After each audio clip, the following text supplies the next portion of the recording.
E aí, bonitas, bom dia pra vocês. Ignore ali a bagunça de trás. Deixa eu procurar um cenário melhor pra gravar pra vocês, mas por enquanto vai ser esse aqui, ó. Ainda tô ainda ajeitando a casa, tá faltando rebocar ainda algumas partes.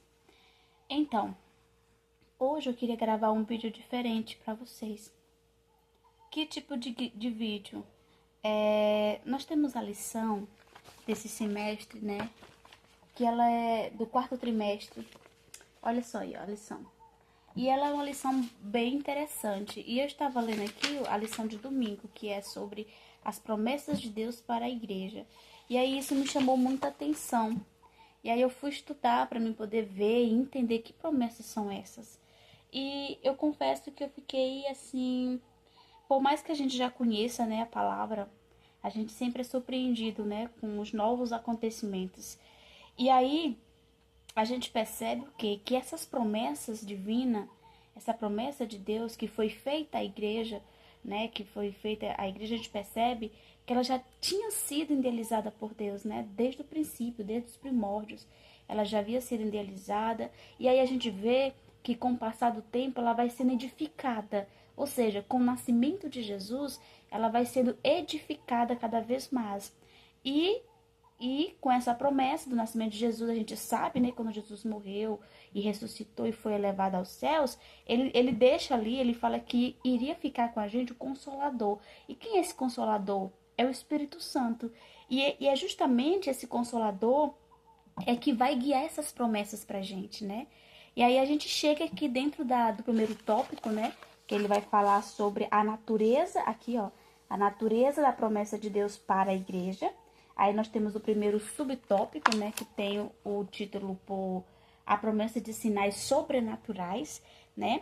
E aí ele destaca, nesse primeiro tópico, alguns livros, né, para meditação da igreja, como, por exemplo, Mateus 28, 18, 20.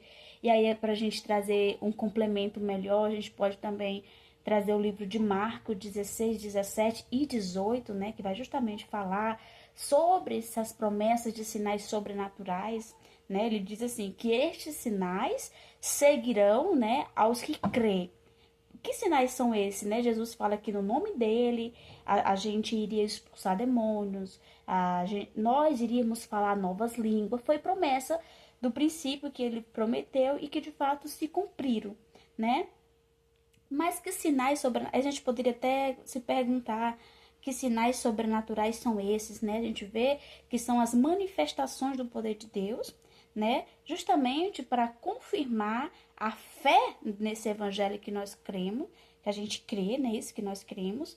Então, eles revelam, esses sinais revelam que Deus, ele continua agindo, né? Ele continua agindo por meio da igreja.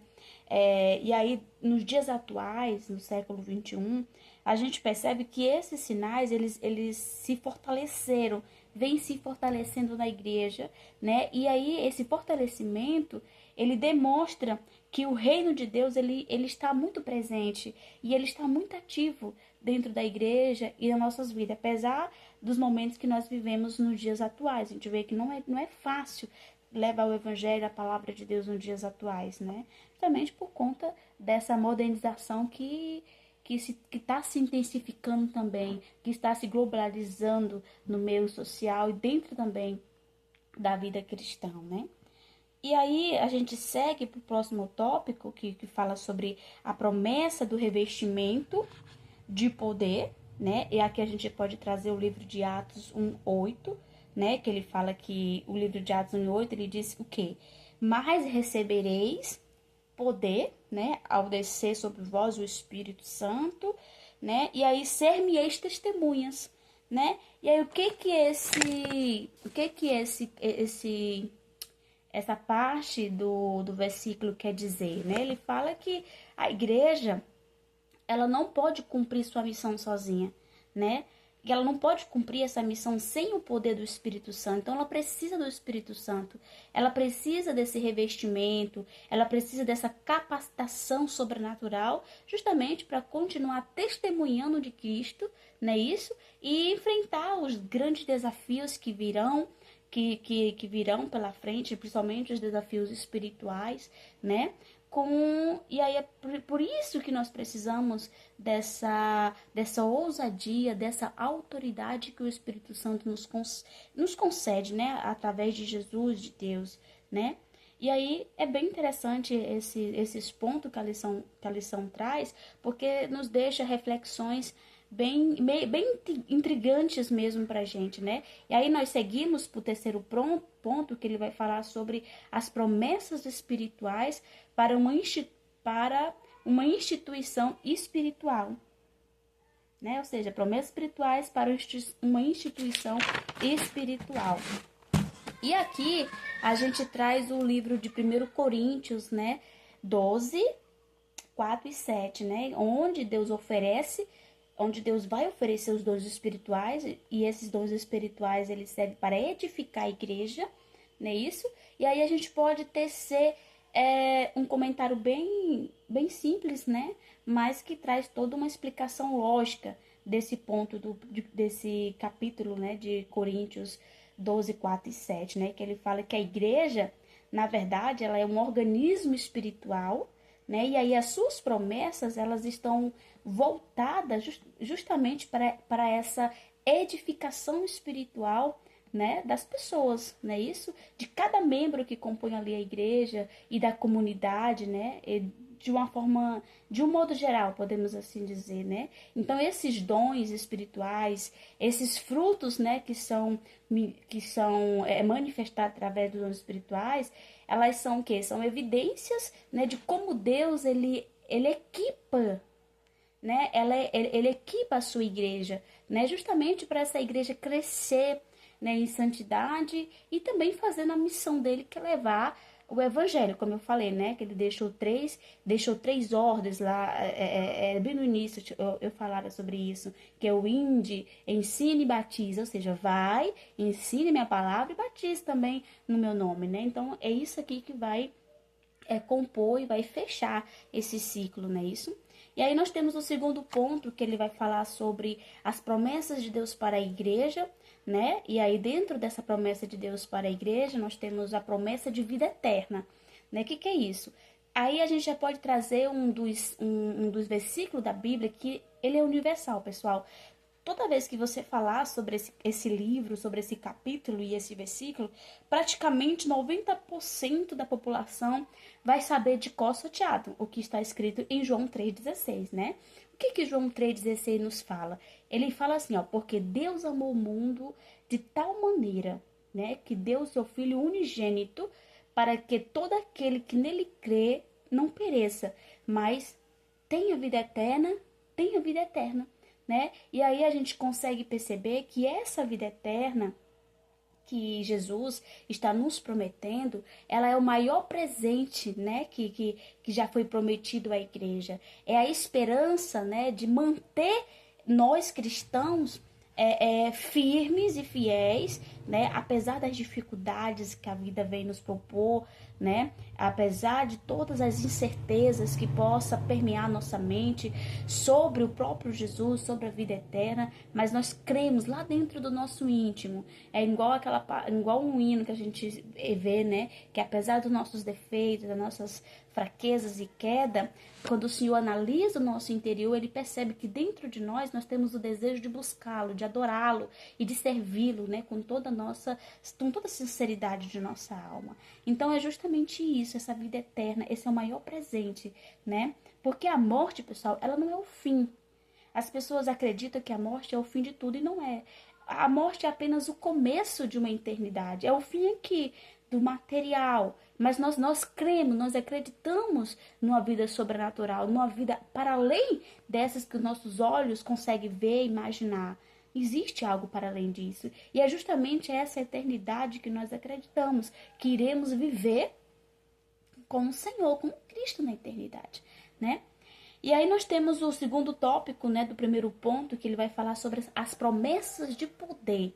E aqui a gente destaca 2 Timóteo, né, 1 e 7, né? Que ele fala assim, porque Deus, ele não nos deu um espírito de covardia, né? Mas um espírito de poder, um espírito de amor e um espírito de moderação, né? Algo, é questão de moderação, de ser moderado, de ser manso, de ser algo ou algo semelhante a essas terminologias que eu estou falando, são coisas muito difíceis para nós nos dias atuais, porque você ter temperança, pessoal, você ter mansidão e você ter moderação em alguma coisa é muito difícil, porque a gente também somos humanos, somos suscetíveis a erros, nós podemos errar, nós podemos tropeçar, não é isso?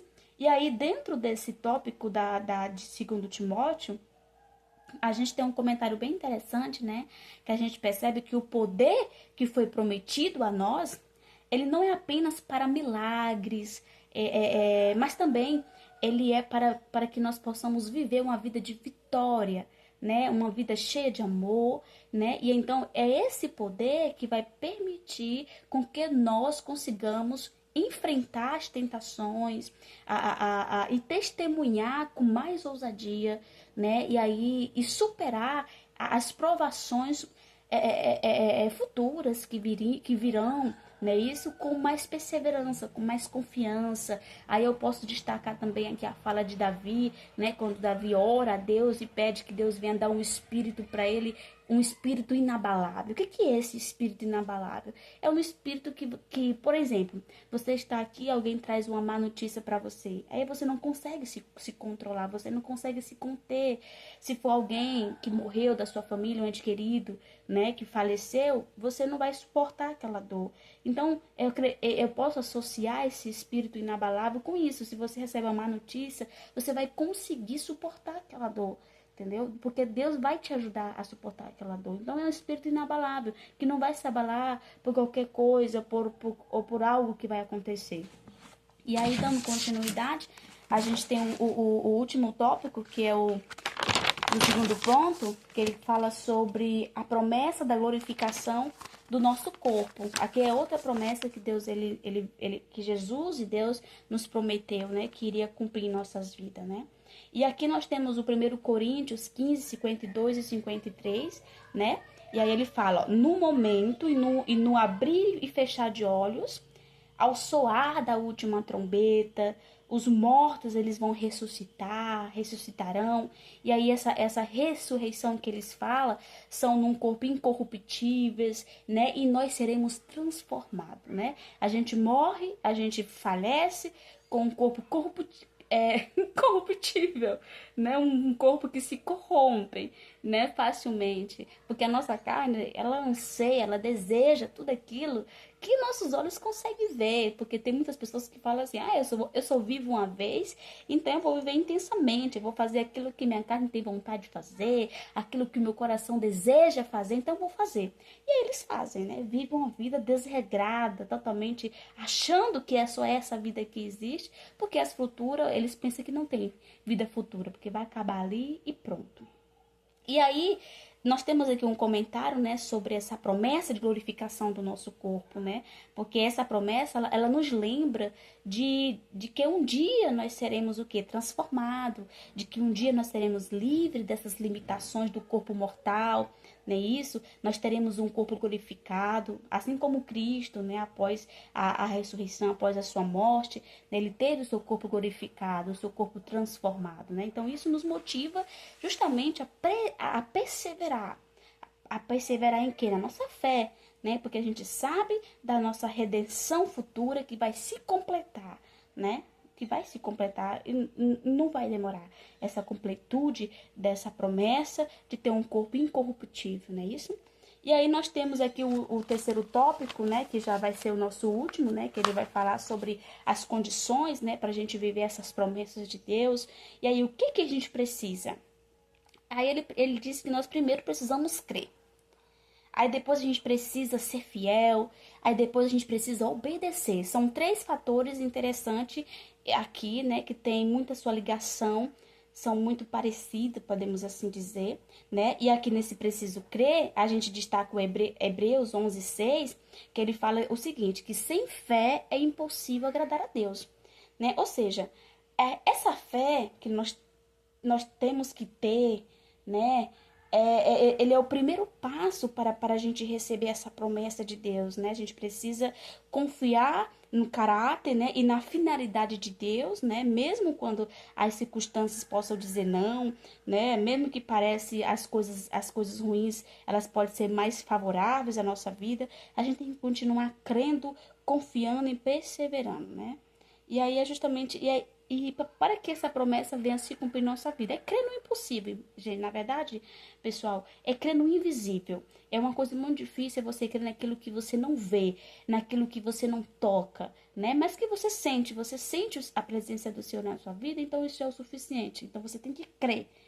Crer no invisível para você alcançar coisas maiores, né? Crer agora para crer naquilo que você não vê e não toca, para um dia você ver e tocar. Entendeu? É basicamente isso. E é preciso ser fiel. Além da gente crer, temos que ser fiel. Ser fiel a quê? A Deus.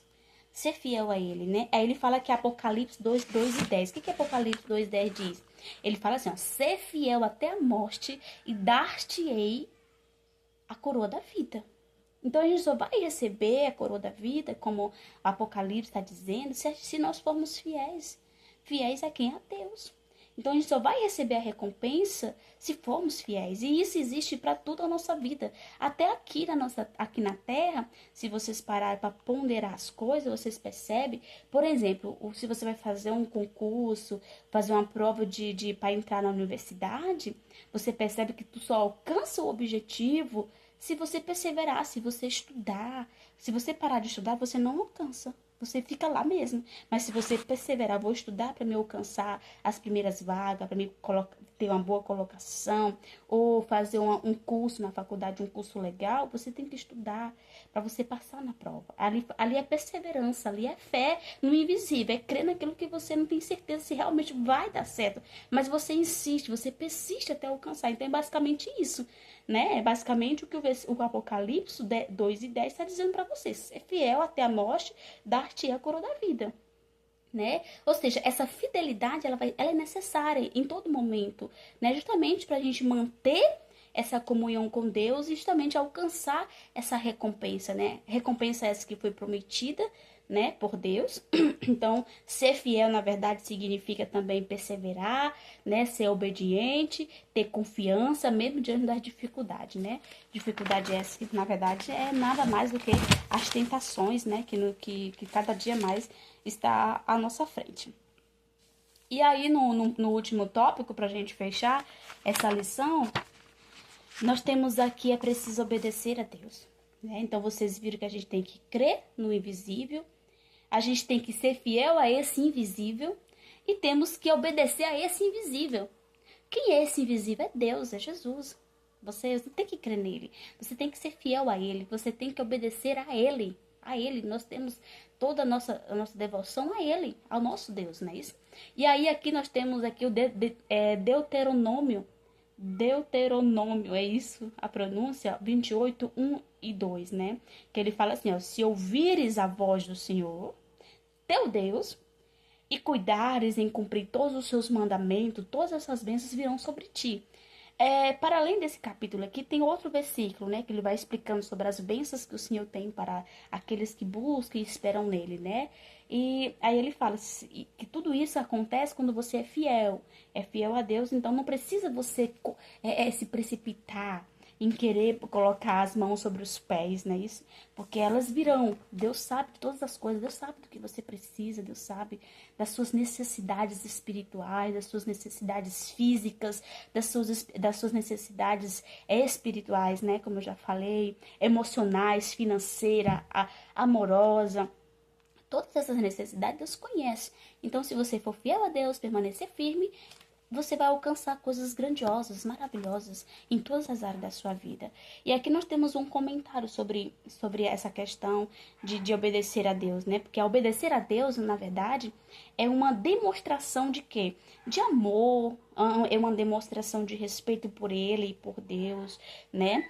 Então essa obediência, ela vem, né? Justamente, ela vai para além dos nossos próprios princípios, né, das nossas próprias vontades, porque a nossa vontade não é de obedecer ninguém, não, nossa vontade é de viver da forma como nós queremos viver, Mas não, mas nós temos que perceber que a nossa vida não é nossa, não pertence a nós, pertence a Ele. Então temos que viver para Ele, por Ele e para Ele. Né? Então é muito interessante essa lição. E aí nós temos aqui a conclusão dessa lição, que é bem interessante, né? Aqui a conclusão, ó.